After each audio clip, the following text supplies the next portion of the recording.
the lecture format today is going to be 2 lectures divided with a break in the middle. Essentially it's going to be 90 minutes, 30-minute break, 90 minutes, and then there's Q&A at the end. Okay, that's a rough timeline. Alright, so hopefully you'll not need to go to the bathroom before the first break. If I see anybody falling asleep because they're tired and they're beaten, I'll pick on you. Alright? I'll embarrass you. No, I won't. But it always happens after me, as soon as that's me. But anyway, okay. So, first of all, I want to thank PIA and UFO Denmark for bringing me here to the lovely city of Copenhagen. I was here in 2011 and did a couple of lectures, and I was really well looked after, and it's a beautiful place, beautiful city, well impressed.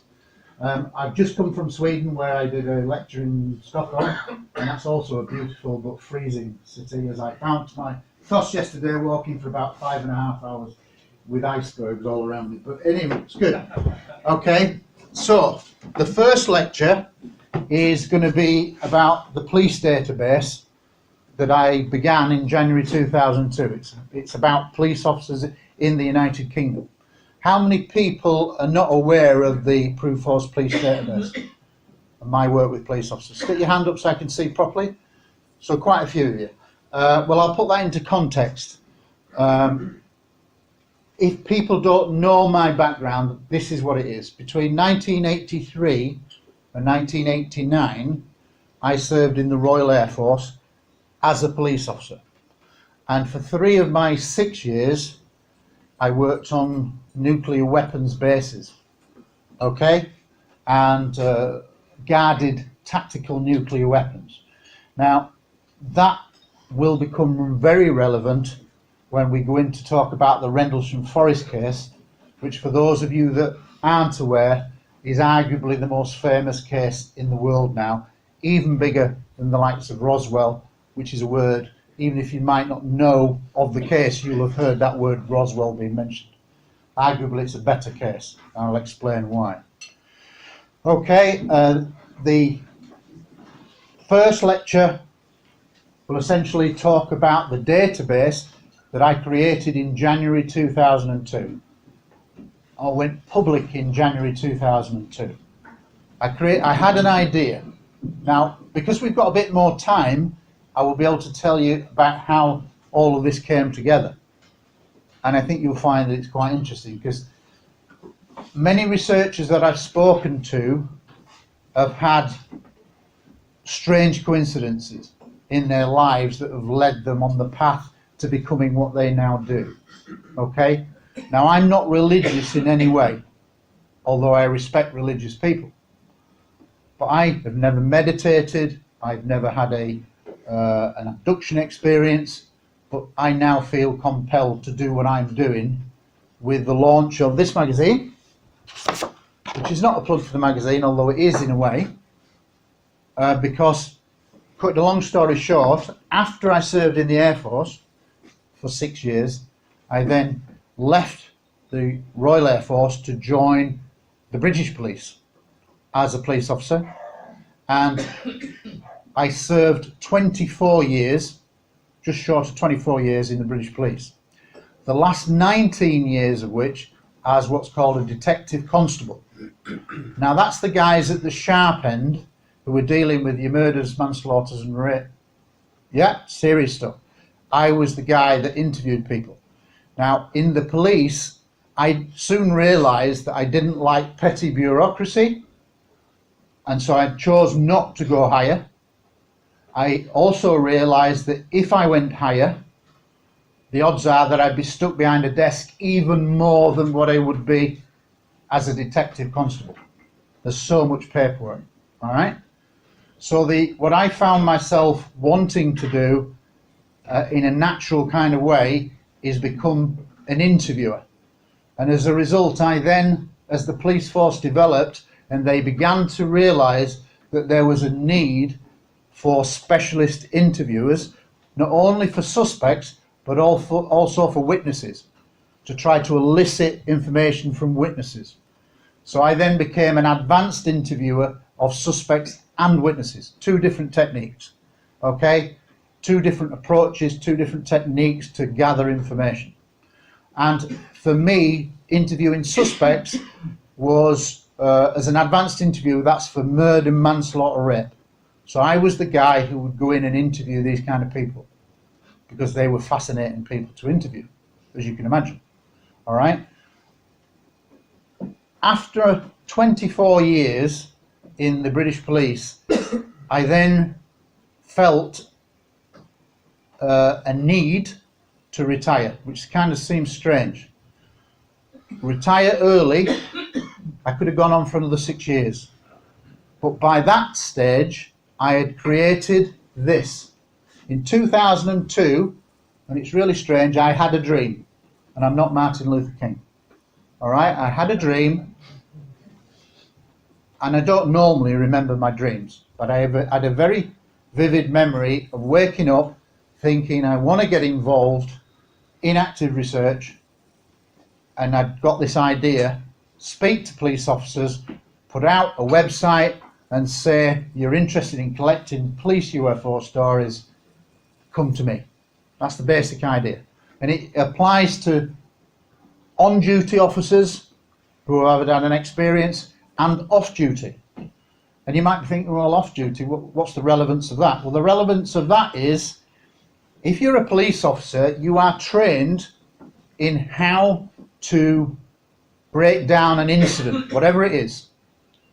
A road traffic accident, a murder. You have a basic way of writing it up that eventually ends up in court. Yeah? If, for example, I'm just going to use this as an example. I'm going to stab this guy in the eye. Right? Do that. And if I plunge it hard through his eye, it's going to reach his brain, it's going to kill him. Now, if he drops dead, what do all of you become? Witnesses.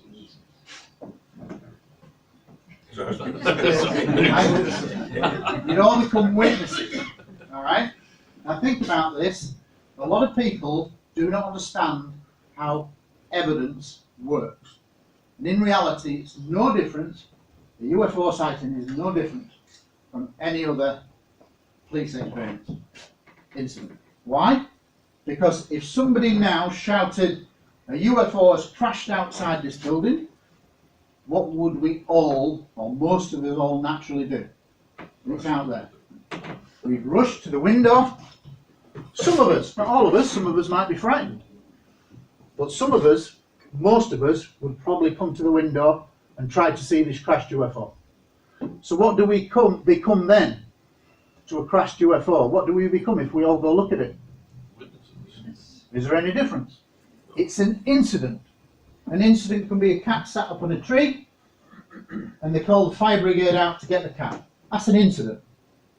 Yeah? If the firemen turn up, they see the cat in the tree, they become a witness to the cat in the tree. Dead simple. There is no difference whatsoever.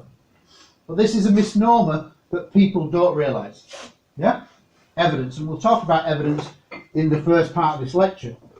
Because how many people in this room have been studying the subject historically to its early links, say from the modern era, from 1947 onwards, which is referred to as the beginning of the modern era?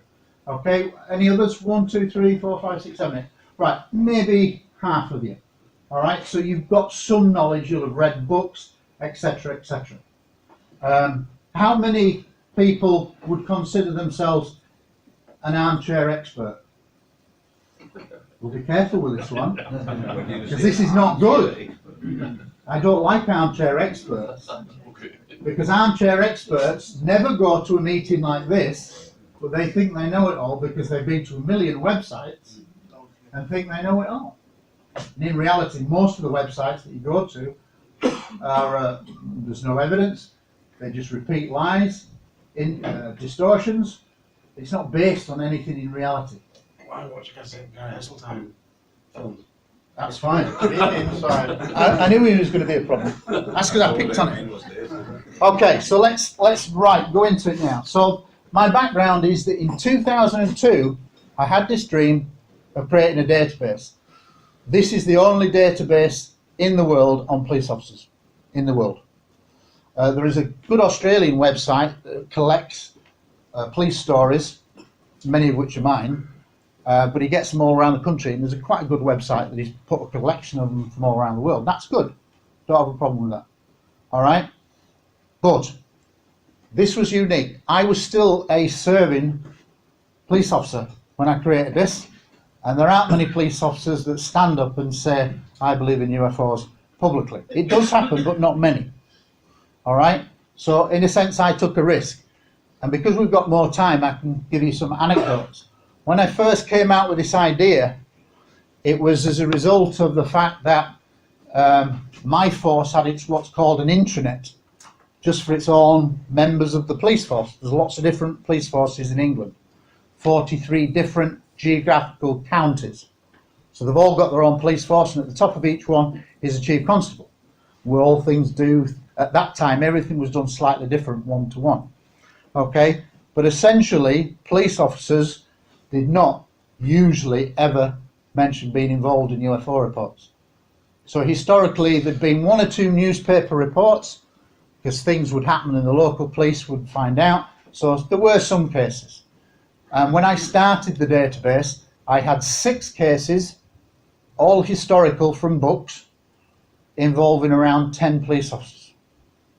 Now, 15 years later, now into 16th year, I've got over 550 cases involving over 1,100 British police officers. Now that's not all officers coming to me, far from it.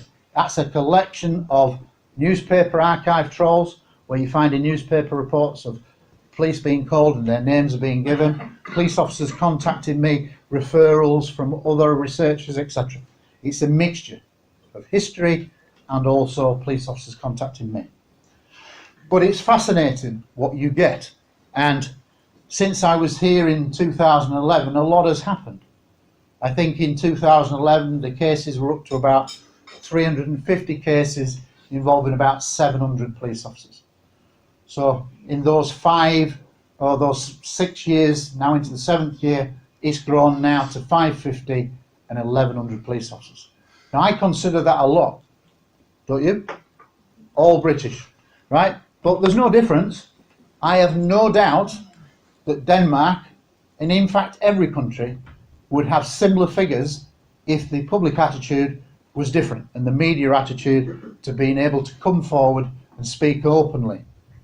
Yeah? It's only created through the mechanism of debunking, which is not an accident. How many of you have heard of the Robertson panel?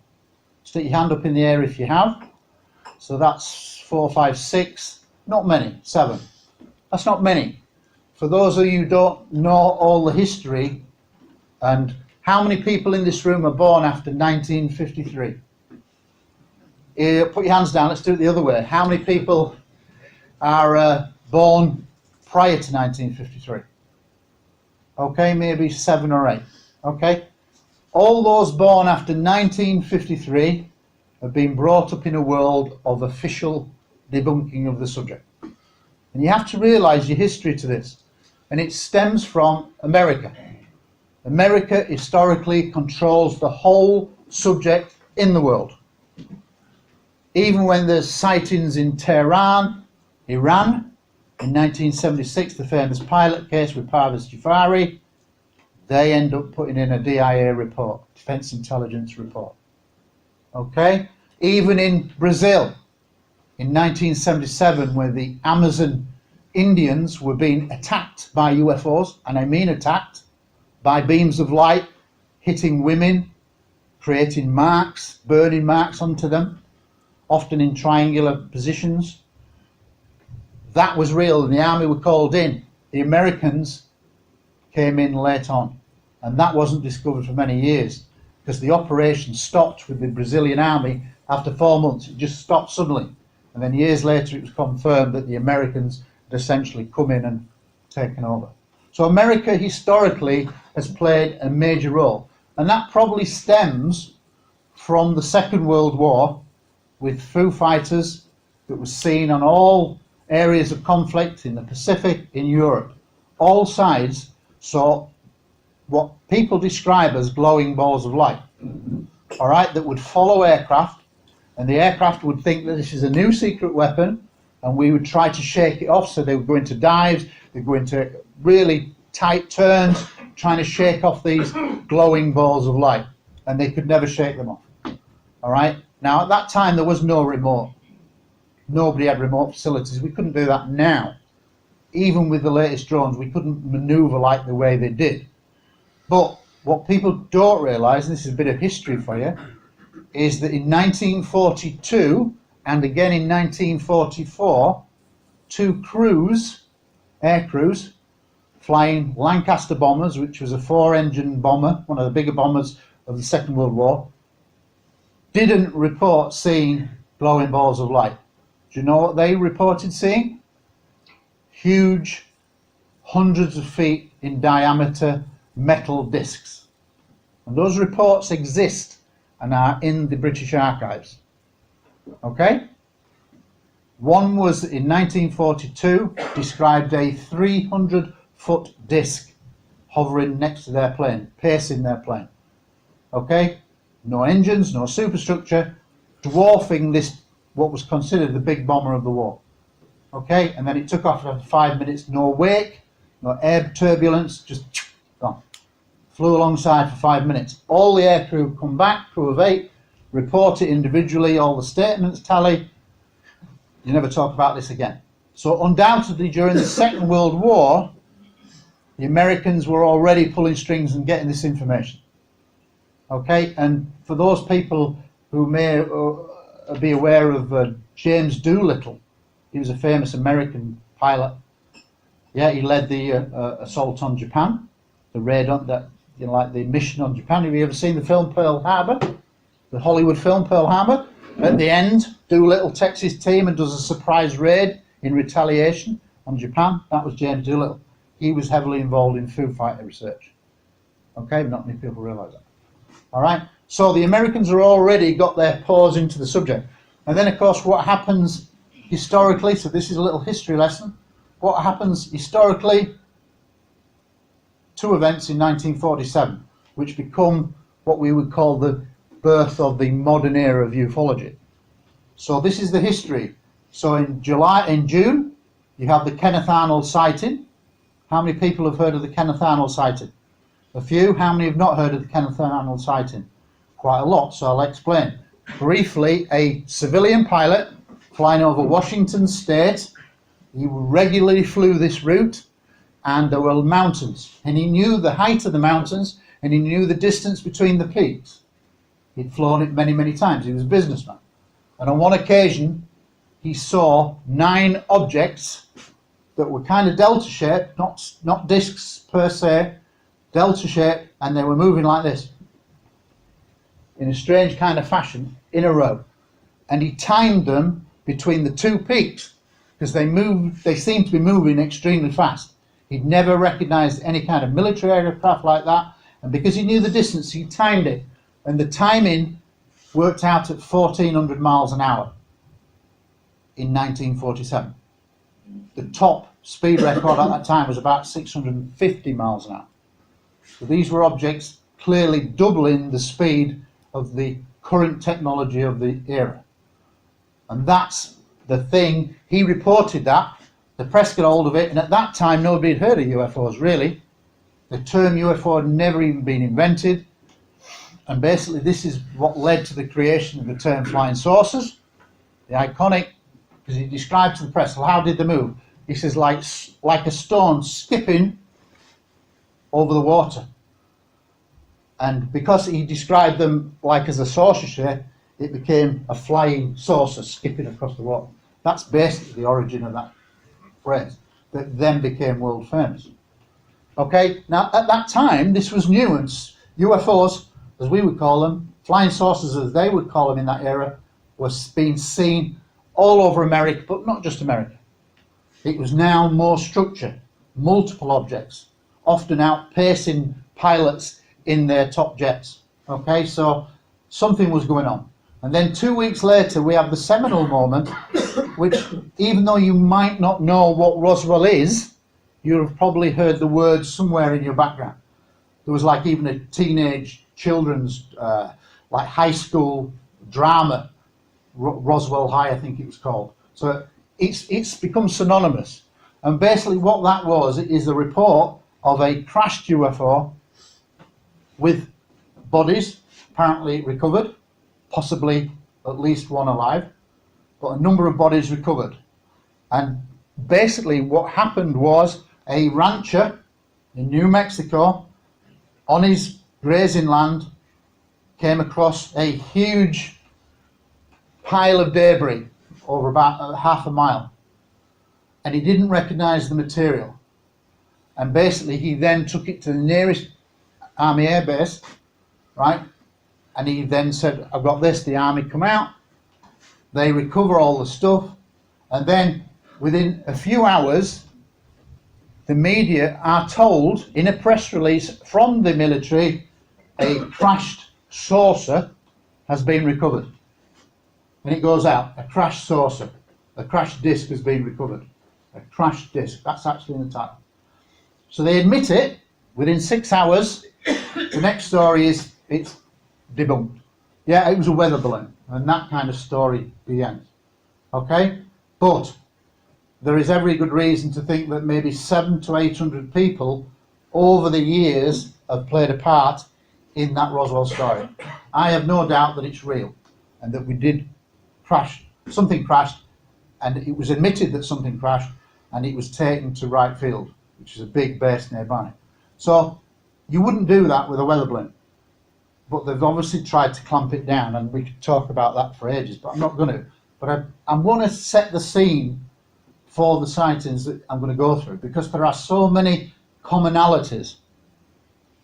UFOs are seen all over the world, and they exhibit many of the same characteristics. So if we think about from 1947, let's assume that we did, or the Americans did, recover a recovered alien disc. All right, an aircraft from where else? What would they try to do logically? If one crashed outside now, we'd all look. The police would get called, it'll get cordoned off, then the army will get called, the cordon goes back, it then gets carted off, the materials never to be seen again, and then some kind of cover story would come out. Yeah? Because they don't want to talk about this kind of thing. But in reality, if one crashed in Copenhagen outside now, and the Danish people had never recovered a UFO before, they would try to make that work. They would try to see if it would work for them. Because if they did, by clear implication, the object has come from a long distance away, and it's more advanced than us. So if the Danish people could harness that technology, the Danish people are going, hey, have you seen what we've got in the locker? They would try to make it work. And essentially that's what the Americans did. I have absolutely no doubt that if Roswell was real, which I believe it was, they tried to reverse engineer it. But they didn't just say, right, there's the craft. What they did was they went to all the top companies, big engineering companies, big innovation companies, and they said, try to make that work. A little tiny piece, try to make that work. And then they say to a different company, unaware of him, try to make that work. Go to another company, try to make that work, try to make that work. Without ever telling them that they've gone to all the other companies. Special access programs. Yeah, you often hear in the Americans the black budget, special access, and that's where it starts. So they go around all these companies and they say, try to make it work. Well, eventually, after a few years, somebody says, yeah, we got that bit working. What's it for? And maybe another one does a few layers later, and they start to retrieve information and work bits out. And I suspect when we talk about man-made UFOs, I suspect we do have some kind of possibly TR3B that people talk about, but not in the numbers that people think. Every flying triangle is a TR3B. I think there's probably a few experimental triangular craft, and we haven't cracked it all, but we've managed to get it flying. Yeah? But most UFOs are not, because of their characteristics, man-made. And we'll talk about characteristics in a bit. Okay, so that's how special access programs go. Eventually you'll make something work. And the reason why they want to make it work is because everybody will admit that whoever makes that piece of kit work will become the most powerful nation on the earth, because they will have leapt thousands of years in advance in technology over the rest of the world. And of course the Americans want to dominate this, and they have dominated it, so it makes perfect sense that that's exactly what they did. Okay, so launching in 2002, it's open for serving and retired officers. And as I said earlier, off duty, you're still using the same training. So if I'm in my garden with my wife, and then suddenly we see an object together, I know how to kind of break that down and write it up as an incident. We're not infallible, police officers are not infallible, and I'm not saying for one moment that every report on the database means it's alien. That's ludicrous. But I am saying that a lot have the same commonalities that we'll start to discuss that point very strongly towards that many are. And I'll explain what that means. Okay, look at this good looking chap there, slim. How the young joy of youth. Okay, 29 years old, basic training. Okay, so that's what I said. One of the things I was most pleased about is towards the end of my service they had to bring in new regulations because they wanted to make it more professional, bring in more professional standards. And we all had to submit files, robbery files, burglary files, rape files, murder files, right? That you had to give examples of your own work, yeah? And you had to have it checked off by a senior officer, and that's what you got. At the end, you were an accredited police investigator of serious crime. So that means I know how to deal with serious crime. So on your CV, that's pretty good. Yeah, it's a nice qualification to have.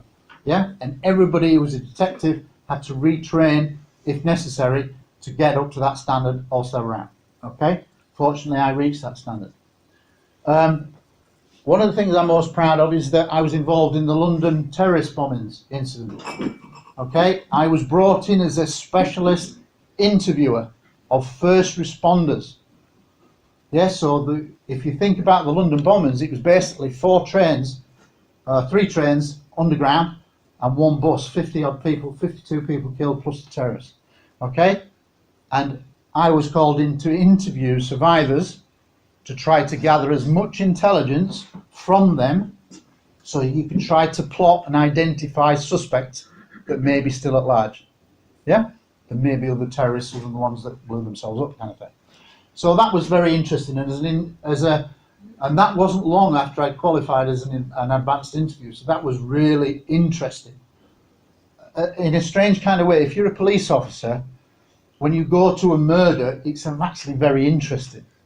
Yeah, unless you've been to that many that you switch off. But it's interesting because some of the inquiries lead you down really weird and wonderful paths, and you meet some really fascinating people, experts in certain fields. So it's fascinating.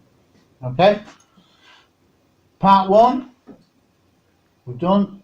Now this is important, and I do this all the time because we haven't even talked about one police case yet, but because I've got the time, I'm going to set the scene, which I couldn't do in Sweden. I'm going to show you a load of cases that I think point towards ET. And I think they point towards ET because of their common characteristics of what we would class, after 70 years of research, common characteristics. Okay? Now, my evidence is based on what's called the circumstantial evidence case. Now, the circumstantial evidence cases was described for me by a High Court judge, Crown Court as it's called in England, and it was for an indecency offence, rape and indecency. And he said the definition of a circumstantial case is where you have enough pieces of the jigsaw, you can create an overwhelming and compelling account to put before a jury on which they can then make a decision, yeah or no, guilty or not guilty. Does that make sense? Yeah, you're providing them with as much information as possible on which a jury can say that's enough information, we can actually make a decision based on that. But this is largely based on this. So where do I get my circumstantial case from? From what's called high caliber witness categories. How many people are aware of the Battelle Institute report from 1955? Put your hands up in the air if you're aware of that. One person, well done, gold star. Okay, all right, how many people have heard the word Project Blue Book Special Report 14? It's the same thing. Ah. And that's what it reported. Special Report number 14 was done by the Battelle Institute. Very prestigious body scientists. And what they came up with is that they looked, as was then, the number of reports that the American US Air Force had collected, and they broke it down into certain areas and certain categories of witness. And what they found was, and if you listen to Stanton Friedman, he makes a big play on this, as I do, because he's right, and it basically concluded that the better the trained the witness, i.e. like a pilot, a military pilot sees a UFO, the more accurate their subsequent report would be. To the degree that it was 99% accurate for pilots. 99% correct. Now, the general rule in ufology across the board is only 3%. Stand up to scrutiny after investigation from the general populace, but not in these categories. And this is what the public don't realise. The better they're trained, the better the accurate reporting. So that was based on pilots, military and commercial. 2,000 military, 3,000 commercial. Worldwide, gone on the record. Astronauts, cosmonauts, several have reported experiences. They should know. Hundreds of radar operators worldwide have gone on the record. Air traffic controllers, hundreds worldwide, gone on the record. Every country, military specialists, scientists have gone on the record. Observer Corps, people whose job it was to recognise aircraft in the sky, instant recognition. That's what they were trained to do. Observer Corps, instant ability to say that's an F-111, that's an F-16, that's an F-15, etc., etc. So these people understand what the sky is and know what it is. And at the bottom, not as good, but still pretty good because of their training, police officers. Simply because they're out 24 hours a day, 365 days of the year. By the law of averages, you're going to see some strange things every now and again. But when they did see strange things, especially if it was multiple officers, they would know how to write it up in terms of a court, because they would write it in their pocketbooks often, and they were often absolutely perplexed by what they'd seen. Okay, and we'll start talking about them. Okay? So, conclusions when you look at the circumstantial case, the pieces of the jigsaw, if you have enough pieces. Now, I said it to somebody earlier. If we had a child's jigsaw puzzle now, it was one of these that you could put together covering this, big pieces, 100 pieces. If I put 70% of the pieces in, 70 of the 100 pieces, do you think we'd be able to tell what the picture was? You probably would, wouldn't you? And that's where we're at. Pieces of the jigsaw. And when we talk about the Rendlesham Forest case, it's particularly relevant because we're probably at 70%. And we're not likely to get much more because of so many years gone by and it's not been dealt with properly. All right? But still, 70%, if you put them all together, creates a picture. Okay? So, my conclusion based on the circumstantial evidence of these high caliber witness categories, some, and that's the key word, only 5% usually across the board, and then when you dig down into those 5% that's left, you can actually lose another 2% through investigation by UFO researchers, etc. But you are always left across the board a 3% hardcore. And it's 3% hardcore that can't be identified after investigation. Does that make sense? So they stand up to scrutiny. Okay, origins of the database, sheer frustration at the way governments dealt with it, ridiculing the subject, because most people didn't realise the Robertson panel. So if you remember, I said 1953, it's a seminal moment in the history of the subject. In 1953, and the public were at that time genuinely fascinated by the flying saucers, as they were called. They wanted to know more. There was no debunking really up to that point. The CIA, the sticky CIA, funded a group of scientists to come together over 2 days. Right? And the leader of that group was a guy called Robertson, H.P. Robertson. Okay? So it became known as the Robertson panel. And it was a panel of biologists, sociologists, psychologists, physicists, etc. Top people, but they were brought together with one aim. And we know this because the documents have been released unclassified through Freedom of Information. And it actually says in these documents, we need to strip the aura that the public has with flying saucers. We need to stop making them interested. So the panel came together to find a way of trying to strip the fascination for the public. And what they came up with was a logical thing. We will engage with the media on all levels, books, newspaper, radio, TV, to debunk the subject.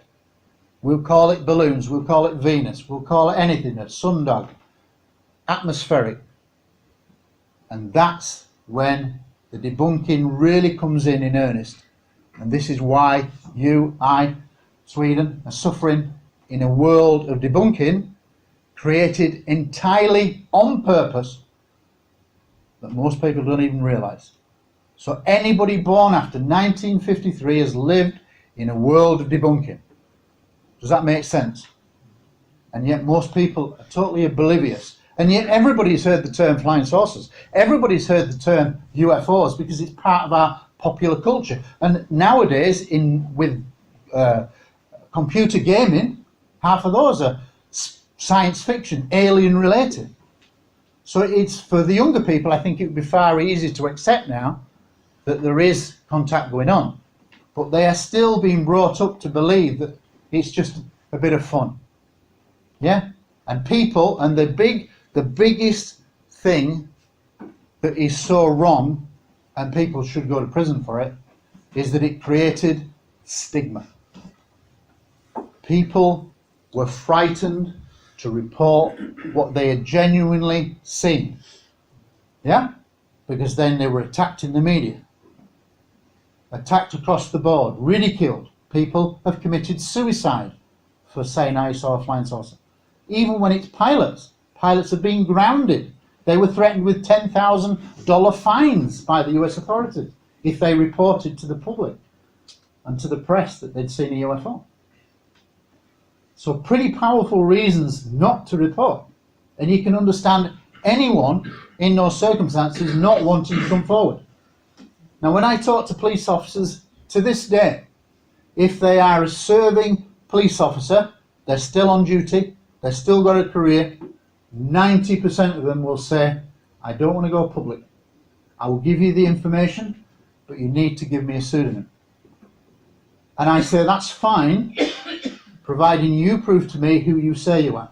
You prove to me you are that police officer, and I see your records, you produce evidence to my satisfaction, then I will accredit you as a confidential source. Which is only right, because you don't want to see these people's career. For example, last year, I organised conferences. I was approached last year by a member of the audience, didn't recognise him, and he said, can I have a word? I like what you're doing. I'm actually a firearms instructor in the police. Prestigious job. A lot of responsibility. And he said, I've had experiences. I've had sightings, and he said, I'm willing to tell you them, but I cannot go public, because if I did, I'd be stripped of my firearms instructor status. And he loved doing it. Now that's a terrible indictment on society, that we have created a social stigma that's entirely false. And most people aren't even aware that it's based in reality of the 1953 Robertson panel.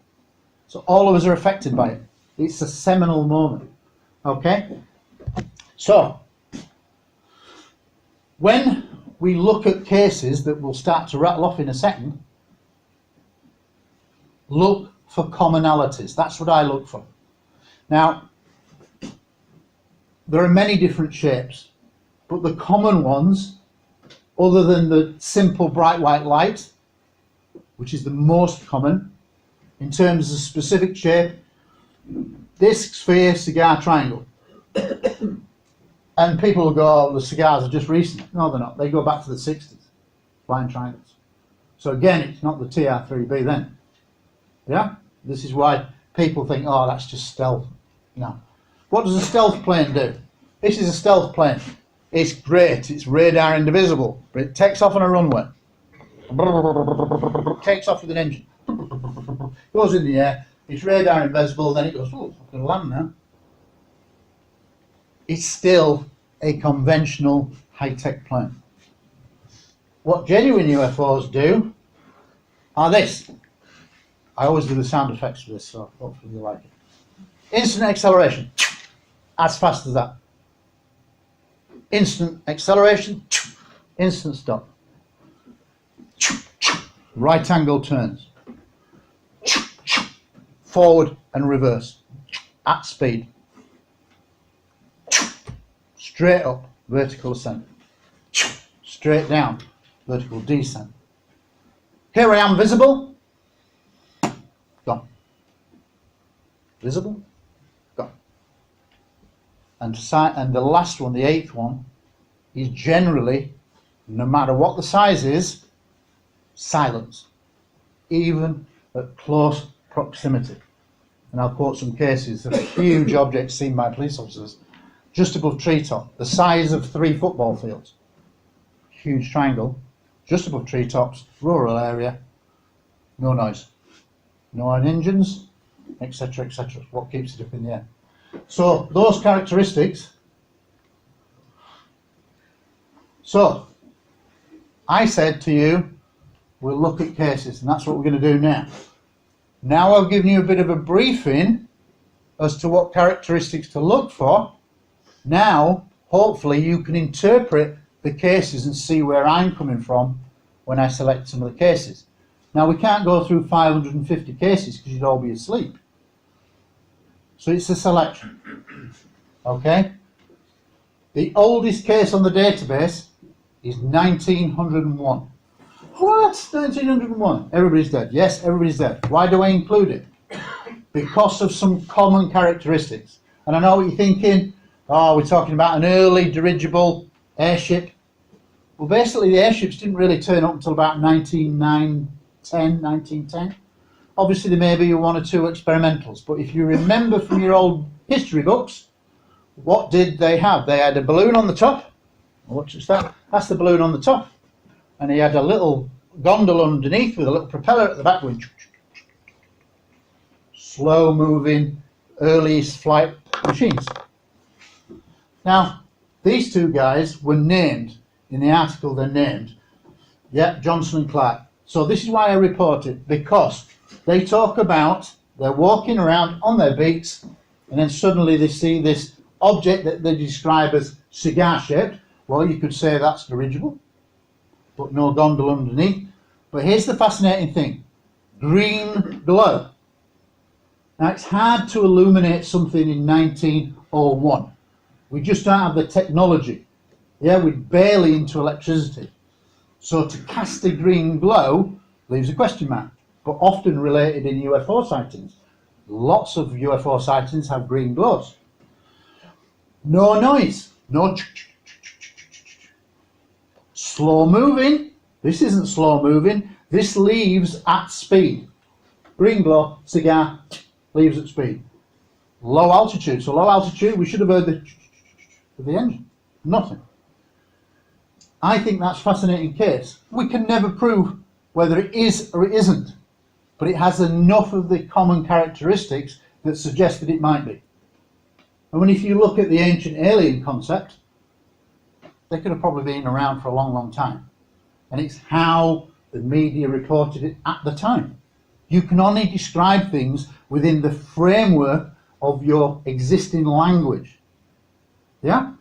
For example, and I'll digress now, A.J. Javad is the top researcher in Brazil. And he runs the UFO magazine. It's a printed magazine. He speaks brilliant English. He's spoken at my conference. Has he spoken here before? He has, yes. He's a very knowledgeable guy. But he does a little thing every year that most people are unaware of. He goes down the Amazon on a little boat, just with a little boat driver, and he goes off to these remote little villages, these little tribes people, effectively third world, who have no access to TV, radio, films or anything. Their world exists 5 miles one side of the river, 5 miles upside the other river. That's their world for their entire life. So they have no knowledge of anything. And he gets cases after cases of people describing in their own unique language things that are flying. For example, he told me of a case about a flying oven. And of course, we'll go, oven? We think of an oven as in a piece of machinery in your kitchen. And he's going, what's a flying oven? And then through the boat driver, he said, show me an oven if you can, a flying oven. And he took them to the pit where they cooked all the food. And it was a disc-shaped food pit, flying oven. Makes perfect sense when you know the language. And he's been collecting these stories for about 20 odd years, and I keep saying to him, you have to write a book on this because it's great. And in fact, in the latest issue of this, in issue 29, this is the magazine I run, it's bi-monthly and online, it's not in print, there's an article for the first time about some of these cases, including the flying oven. All right, and it's fascinating. So, common characteristics, but you can only base it on language that you're aware of at the time. Okay, so let's move into more the real world after 1947. Really the first significant report, I've got a few earlier from 52, 51, but this is significant because how many people have heard of USOs? Put your hand up if you've never heard of USOs. Never heard of USOs. What's on it?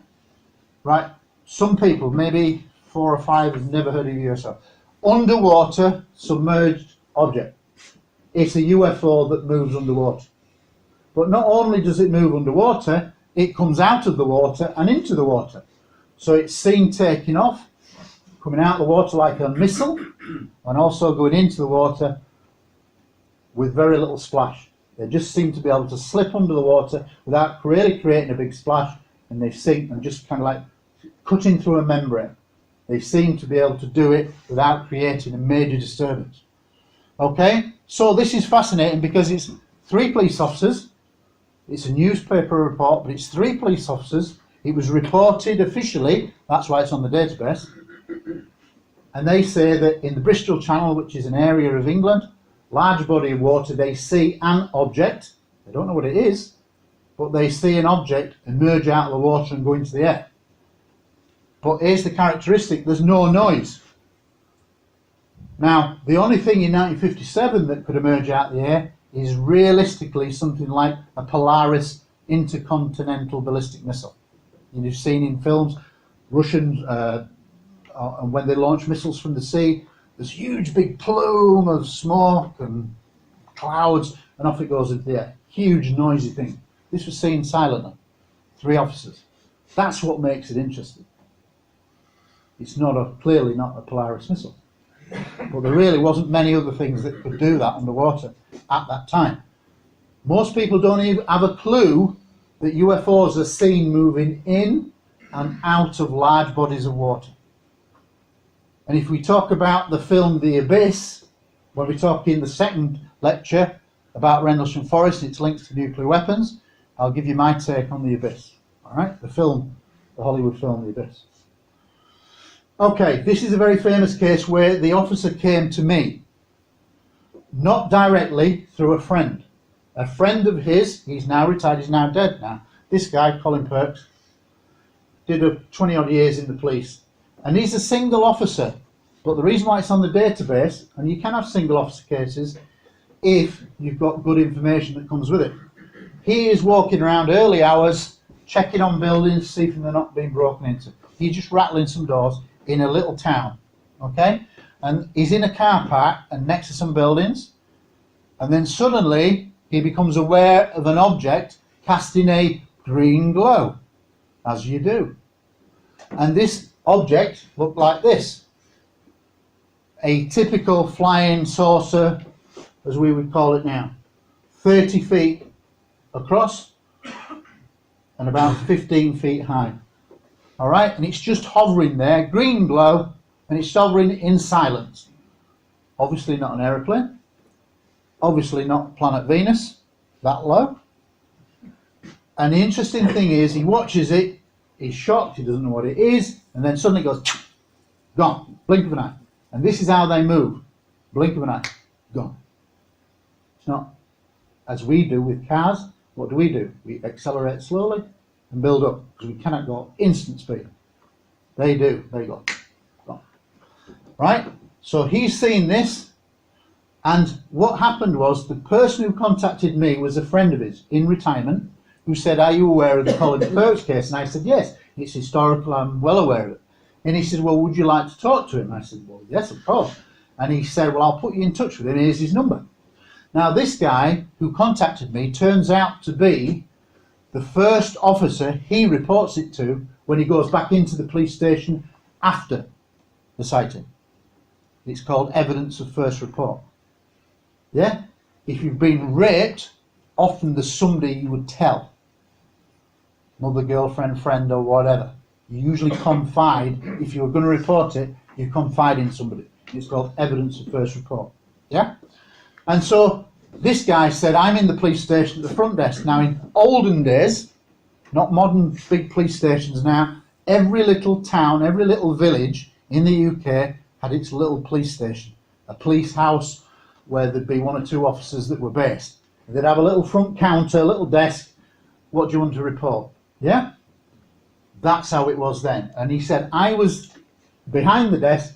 When he walks in, he says he looked like he'd seen a ghost. He was as white as a sheet, stumbling. He was affected by something.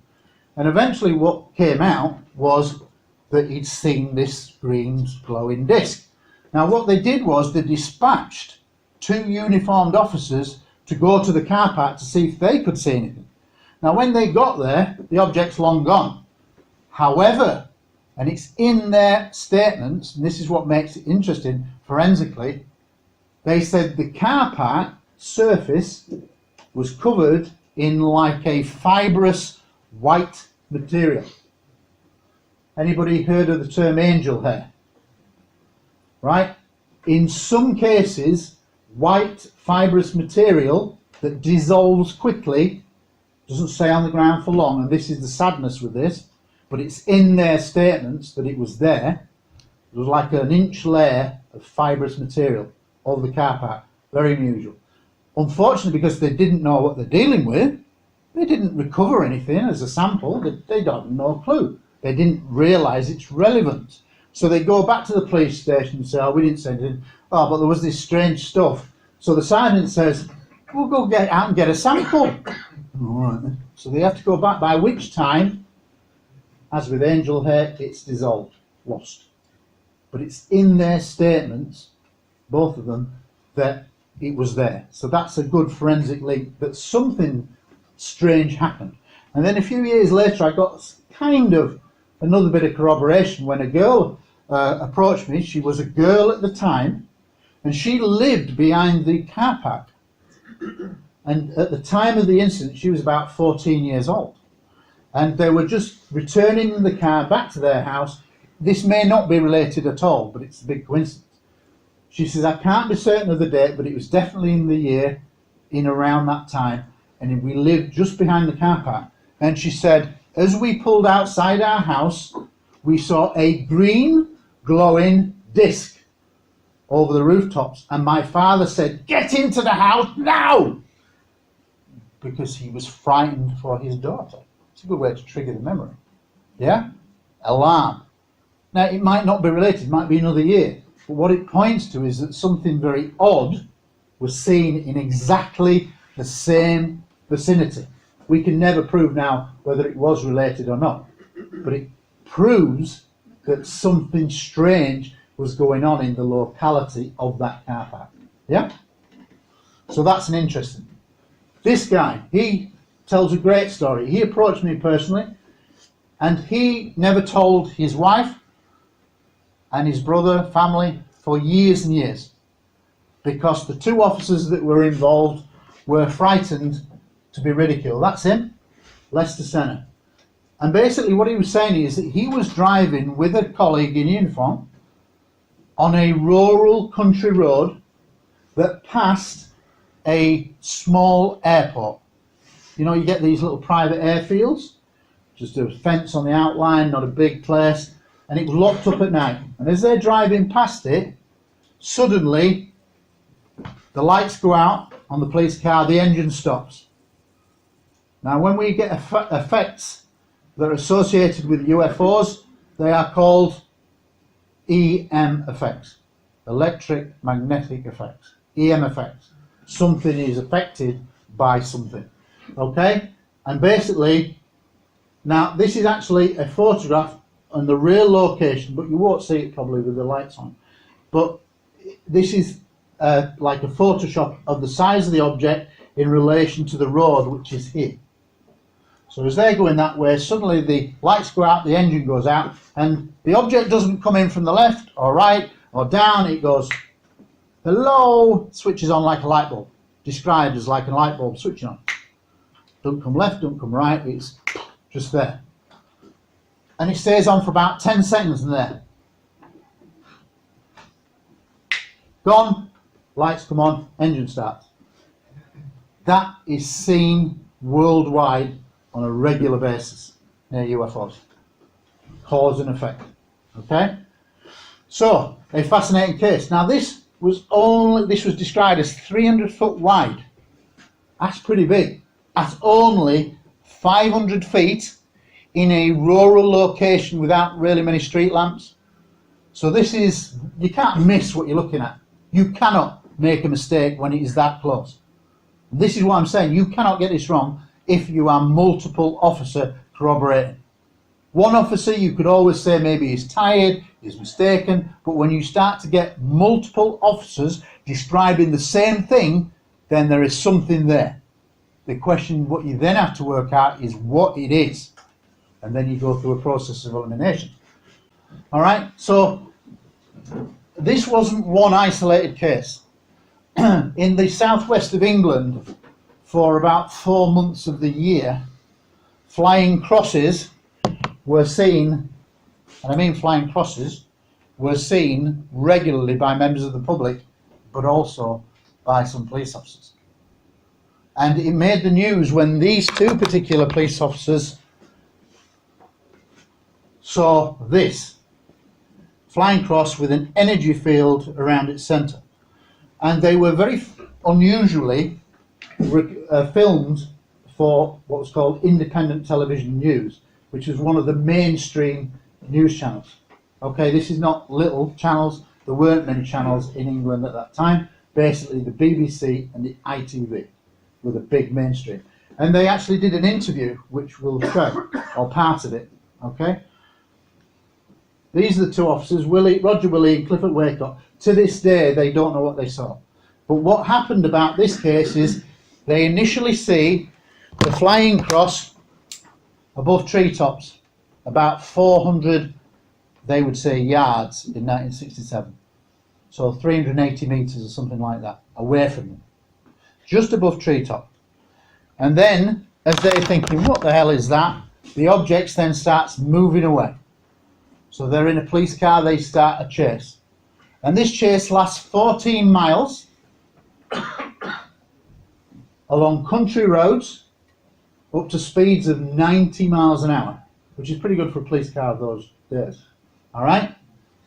Now, the skeptics will say they were chasing Venus. But what the skeptics never mention at the end is that at the end of their sighting, they see 2 flying crosses. So obviously 2 planet Venuses. It's simple, isn't it? 2 planet Venuses, easy. Okay? And this is what they said.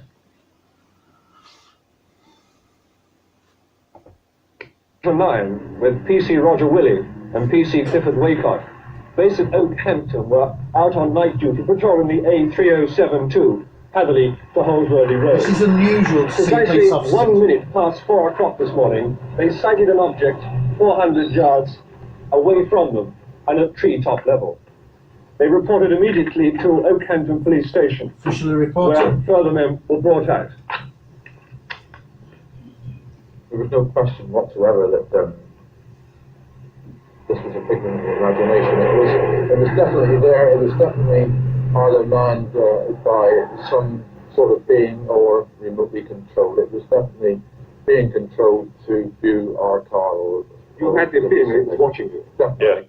Now, there are several versions of that interview. It's been heavily chopped, and that's what the media does. I have seen one, what you've got is probably 4 clips of that, where he starts to speak a bit more, they cut it off. The other one starts to speak a bit more. It's been edited by the TV companies. Because what they're basically saying, at one point he says, "Are you sure that this wasn't astronomical?" He goes, no, this was there. And we wound the window down and we were following it. So he validates everything that they're saying. But the news media chopped it. And they only put limited material out. So if you watch several of these clips, you'll see that they're saying slightly different things each time you watch. Okay? But that's interesting. Now, this is interesting because you would think that a UFO hovering over a secret submarine base during the Cold War would be of defence interest, would you not think? Well, clearly not, because the Ministry of Defence said nothing was of defence significance. And yet these 2 female officers see it hovering for 5 minutes and then goes gone. Typical UFO repeated behaviour. Yeah, 1967, hovered in silence. So do you see what I mean about commonalities? And this is why you need to be prepped a little bit about what to look for. Because these commonalities, in the good cases, happen all the time. And these go from the realm of being able to distinguish between the wheat or the chaff, as you would say in England. Yeah, between a good case and a poor case. Okay? This is a very interesting case. Imagine you are in the rural countryside outside of Copenhagen. You're a little policeman in a little village somewhere, and then you're out on your beat in uniform in the countryside when you get a radio message saying, "Yeah, PC so-and-so, PC blower, keep an eye out for some unusual objects travelling towards you in the sky." That's what he got. This officer contacted me directly. And he can hear over the radio that other police officers have been told in different geographical positions to keep an eye out for some strange moving objects. So he's thinking, what the hell's coming my way? And then he sees this. A formation of 9 pearly white spheres, ovals, in formation, echelon arrowhead formation, moving in tight formation, no noise. Oh, is that a common characteristic? Yes, it is. How often do we see 9 spheres flying in formation? Not very often planes do that. Only fighter jets in aircraft display teams really fly in tight formation like that. And what do they do? If you've seen the Red Auras or the Fighting Falcons, they make a hell of a lot of noise because they're jet engines. No noise. Interestingly, he is then told to report to his headquarters the next day. He's thinking, have I done something wrong? I don't know. But he goes to the headquarters and finds that there's 5 other police officers waiting to be seen by some mysterious men that are either from the Royal Air Force or from the Ministry of Defence. They're not sure. They're not told. But these people have come from somewhere, they're wearing suits, and they want to interview them individually. They interview them individually in separate rooms, and at the end of each interview, they're all told you are never to mention seeing this again, talking about this, ever again. Now, if we're all crazy, and it's all Venus and swamp gas, why would you need to say that? Why would you need to be secretive? It's not normal to see a group of 9 spheres with no engines, no methods of propulsion, in total silence, flying in tight formation, and seen by multiple officers in multiple geographical locations. What better can you have in terms of corroboration? Different people looking from 5 or 6 different angles, all at the objects. Now you've got to work out process of elimination. Are they planes? No? Too noisy? No noise. Are they microlights that didn't exist in then? A formation of microlights that didn't exist then? Were they formation balloons? Well, some people might say they were lanterns, but they weren't really a phenomenon then. And they don't fly in tight formation quite like that. They are silent, but they don't fly like that, and certainly not in 1967. So again, the common characteristics suggest that this is profoundly odd and takes it towards what I think is ET. Yeah? Because it happens all around the world so many times. This is a great case. It's a single officer case, but there is a really nice anecdote to this. But it wasn't nice anecdote for the officer. What happens is that this guy, he now lives in France, retired. He approached me and he said, I was driving from one little police station to another little police station 4 or 5 miles away. And he says, I came to a roundabout, a circle, in the road, and on the circle was an object that was 100 feet by 50 feet, diamond shaped, with a row of windows in the middle, just hovering above the roundabout, as you do, in total silence. He pulled over, he stopped, and then suddenly it goes off in the direction of the town where he was going. Now, when he gets to the police station, he's thinking, do I report this? I'm going to get ridiculed here. I don't know what to do. He was in 2 minds whether to report it officially or not. He thought, I'll wait back to the police station and I'll gauge my reaction based on what happens in the police station. He walks into the police station. The guy on the desk says, hey, you haven't seen Aught Strange, have you? Joking. And because he was joking in a belittling way, and he went, no. Why? Oh, some milkman said he saw this big diamond-shaped object shooting across the sky. And that came to haunt that officer, because he never found him, never located him, and he said, that has stayed with me for 30 years. That I could have corroborated the milkman so he didn't get the ridicule. He was brave, came forward. I was a coward, I did not come forward. I could have helped him not to have that ridicule. I could have corroborated his story. But because he was made to feel embarrassed, he bottled it. You can understand why. But he said I carried that round for many, many years because I felt sorry for the milkman, because he would have been ridiculed and who knows what happened to him. So a great little anecdote. Many of the cases on the database are multiple officer cases. And I'm not just talking 2 or more, 3 or more, 4, 5, 6, 8, some kinds 10, 12.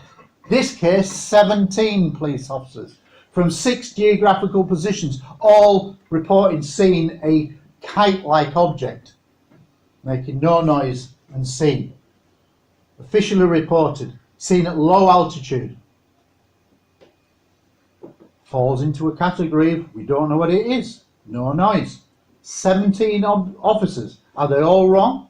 I suggest not.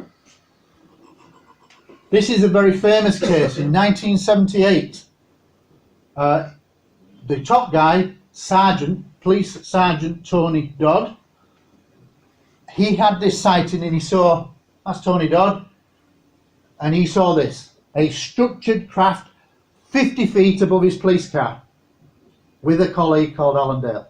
It flew directly at 50 feet above. Can you make a mistake in a rural environment at 50 feet? I would say no. Not with 2 of you there. No noise, structured, had windows, looked very strangely like an Adamski craft, if you have heard of George Adamski, with the bulbous pods underneath. And he's a controversial figure, but it's very reminiscent. But the point is, this object was seen, it moved towards and went directly over the police car 50 feet. And the object, I think, was described as 50 feet across. Yeah? Now, you cannot get that wrong, because this is only 8 foot, so it's 6 times the height of this room. You're not going to make a mistake. What is the picture? Sorry? The picture. That's a drawing based on the reconstruction. And you're not allowed to ask questions during the picture out there. See, there's always one. Right, no, it's no problem. But you see what I mean? There is absolutely no reason why he's going to make it up. Why is he going to put his reputation on the line? Is he going to become rich and famous? No, he's going to get ridiculed. He has nothing to gain by lying and reporting this. He lied, he didn't lie, he told it as he saw it. Now the interesting thing is that when he retired, he went on to become a top UK researcher in his own right, UFO researcher. And he wrote a book, and you can still get copies of it on the internet, called The Alien Investigator. He got involved in some very big cases worldwide. Became very famous. This is one of my favourite cases on the database. And it's famous because it's 3 officers, 2 police vehicles in a rural location. And they're parked up and they're having a quick chin wag. Yeah. Just chatting away. Countryside. And then all of a sudden, on the horizon, they see a bright flash. Just for a second. What's that? It's gone. Forget about it. Chatting away, having a cigarette as they do. Chatting away, 3 in the morning.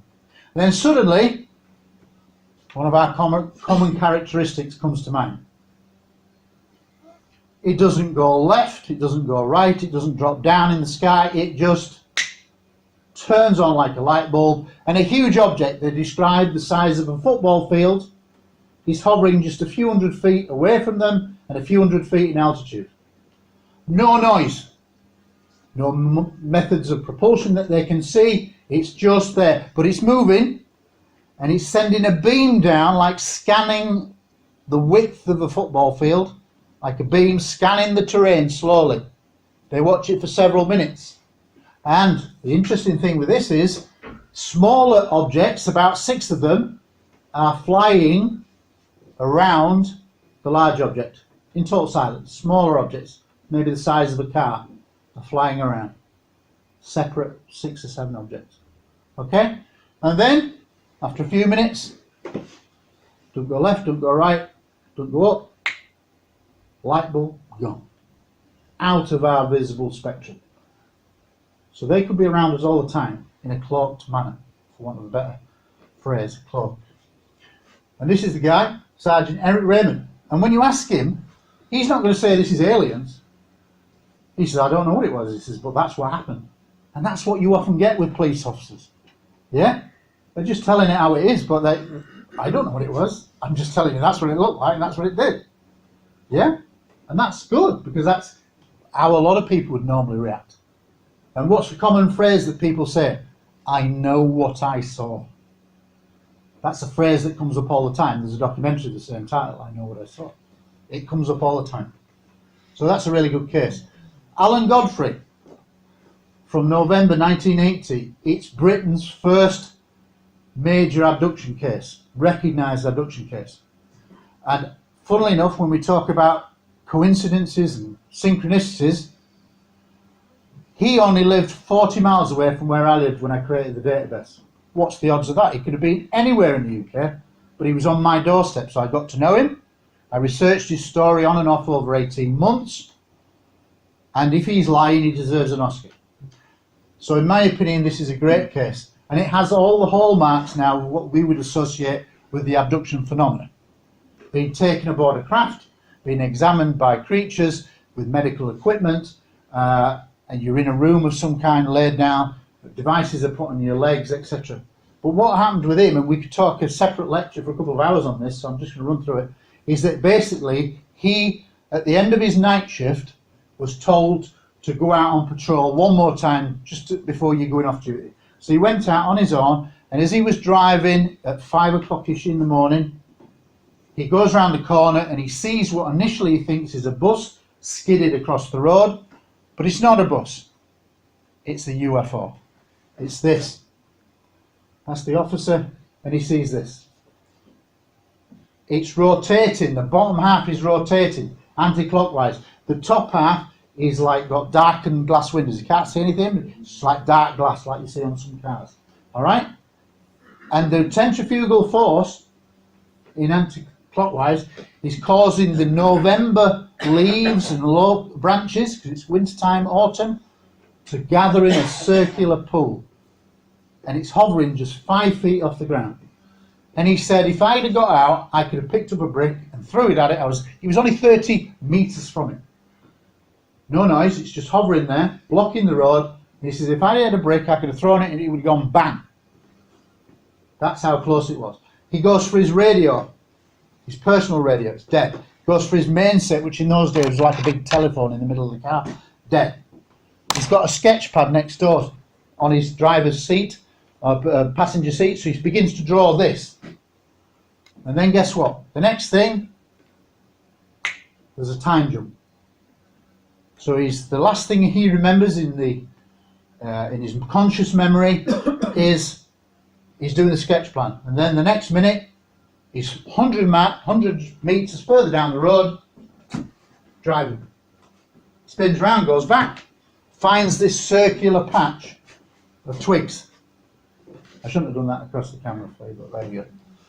All right, and actually one of the officers that came out to view the circular patch, I spoke to him and he confirmed that it was. And he said it had been raining during the night, but this patch of circular twigs around the outside, the area below it was noticeably drier than previous. Yeah, so the rest of it was more wet, but where the object had been hovering so close to the ground, it was noticeably drier. Great case. I could talk a lot on this. I actually wrote a film screenplay about this. Yes. This is a very interesting case. Can you imagine on your motorways in Denmark, 2 motorway police officers in the early hours parked up in a lay-by on the motorway, on the hard shoulder? 5 minutes? Maybe I want to go longer. Okay, and basically he is there with his colleague, and suddenly on the opposite side of the motorway, a 30-foot missile-shaped object making no noise silently goes past on the opposite side of the motorway. No noise, but I thought I'd do. Yeah? Not your average thing, a few feet off the ground, is it? No. I'm going to knock forward because you're saying that you want to have a break.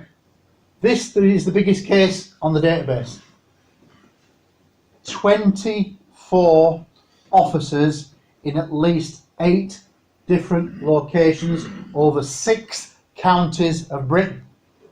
As it comes down in a downward arc from Yorkshire, going down Lancashire, going down to the southwest, and ends up over the southwest Bristol area. See at least 1, some of them reported 2 triangular objects. Plus, at RAF Shawbury, the RAF meteorologist, in his air traffic control tower, meteorological tower, he sees an object hovering silently, huge triangular object, over the runway. Then 2 dog handlers at the same base, they are on patrol of the airfield, and they see a huge triangular object hovering silently over the airfield. No noise. Then just goes, gone. Good case. 24. Stonehenge. This guy. 12 of them, 12 uniformed officers are sent to guard the monument for summer solstice. And often a lot of pagan people come to do rituals, etc. Well, on this occasion, in 1997, nobody turns up. Oh, right, now what's happening then? So they just stood around chatting, as you do, chatting away. And then one of them, it was clear night, one of them goes, what's that up there? And they all look up and they see an object. Now, if you've ever seen a castle, they have turrets. And at the top of the turrets it does this. Lots of right angled turrets so they could fire the arrows or whatever. And that's what it was doing across the sky. Right angle turn, right angle turn, right angle turn, right angle turn, right angle turn. Across the sky, 12 of them. Pretty good. Not your normal plane. Okay, this is, alright, I'm going to show you this clip, right? This is not the UFO. I'm going to go an extra 5 here. Because it's my lecture. Alright? And so we're going around the corner, look for an object over here. This is his forward looking camera. Watch his speed. 15. Then he becomes aware of this. And he's thinking, what the hell is that? Starts to speed, starts to drop now. What the hell is that? Now there's an interesting anecdote with this, that the video cameras of the day couldn't distinguish. So to us it just looks like a blurry white light. Slowing down to 22 miles an hour, and he's thinking, what's that? And then it's starting to blink, blink, it's going, it's going, it's going, it's going, it's going, it's going, it's gone. Starts to speed up. When he contacted, not me, another researcher, and he put it out anonymously, he said what I was looking at, which the camera didn't pick up because its quality wasn't there, I was looking at a cluster of white spheres. So his vision is better than the camera in this occasion. And he's looking at about 10 white spheres in a cluster above the hill. Well, I don't see many white sphere planes. Yeah, so this is immediately taking us to 10 objects clustered, no noise as he can detect, but you can see that he's watched it and then suddenly it blinks out and gone. It's a very interesting case. Now, if it had been just looking at one object, you might say it's maybe meteorological. But because he's saying he sees a very clear grouping of spheres, that takes it away from meteorological because we haven't got anything that could explain that cluster. Okay? So I'm going to show you some latest research that I've done into a case, a famous case. That's not, oh, 2 more clips. You like this, right? This is an object from 2010, video clip. Married couple, off duty, man and wife. And they claim to see at the bottom of their drive a cylindrical object 200 to 400 feet in length. That's pretty big. They might be wildly wrong, but that's what they claim to see. No noise seen from the garden. No visible means of propulsion. Gets his mobile phone and records it. And this is what he sees. Now, a cylindrical object upright in the air with no means of propulsion, rotating on its own axis. Watch for the sun glinting off it, which proves that it's rotating. Okay? And there's a strange background noise. Oops, go back to you. Okay. Watch, it's rotating. Watch the sun glint off it and it goes dark. Yeah? Watch. So when it's on, the light was initially on it and then it's rotating. I'll just play that clip again. Right, so you see how it's all bright at the top there? And then it's going to rotate and it's dark. What's keeping that in the air? Even if the sizes are wrong, it's still a very interesting clip because we don't usually see those things in the air. This is a recent clip, not many people have seen. On Twitter in 2016, Twitter, believe it or not, there's a 1 minute of footage put out about this object that had been seen by a police helicopter, civilian police helicopter pilot, but with a police officer on board as a spotter. This is what you have, you're a police officer. You've all seen the videos and the TV program with the shining beam down, trying to crack burglars, etc., etc. Initially, 1 minute is released, but it's gone onto Twitter saying, what's this? And what they say in the initial press release on Twitter is that it was moving against the wind, it was not seen in the visible spectrum, and it was being tracked and moving very strangely. Yeah? So it's against the wind, so it can't be a balloon. Yeah? It's a distinct shape that you'll see, and it was put out. I immediately thought, this is great. How often do the police admit that they've seen something strange? And it turns out that the police helicopter spotter, the police constable, had just done it off his own back. He hadn't told the bosses. Like, oh, a bit of a laugh, what's this? Great for me, so I put in the Freedom of Information Act and get 7 minutes released, not the 1 minute. So this is what we're going to see now to finish off on police officers. And this is what he sees. Not seen in the visible spectrum at all. Cloud definition, moving this object. They try zooming in on it, it just pulses out. And when you see the scene go black, that's when they're in normal vision. That can't see anything in the visible spectrum. But this object, which is estimated to be about 30 feet in diameter, is moving. Visit normal spectrum, nothing, and then you'll see it, it'll click into a different screen. Right, there you go.